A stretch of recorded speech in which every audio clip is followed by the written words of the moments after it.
Hey everyone, so this is question 3 and it follows on from the second question in this quiz, and that was covered in the previous video if you need a refresher. But what we know is that E and 7 are described by the bracketed numbers in the question. So this is 1, 5 and down here is 3, 0. And so what we need to do for this question is decipher the message that is given by this long string of numbers.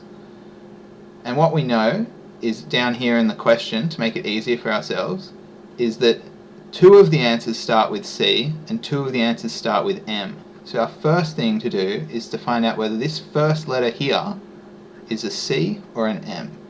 And so what we know from the E is that the first letter, or the letter, is represented by first the number in this direction and then the number in this direction.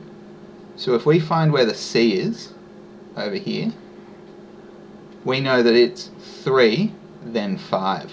And so we can write that down, 3, 5. Whereas the M, which is over here, is represented by 5, 3, which might be just off the screen, so I'll write it again, 5, 3. And so what we know is that the 3, 5, which is what we're looking for over here, means that this can't be right and this can't be right. So then we'll come back and look at the 2 possibilities that remain, and they're exactly the same except for when you get to the 3 p.m. or the 5 OK. And so what we can do is we can just look at the last letter of each, which is over here, which is 5, 3. And so if we find what letter that is, we can find out what the right answer is.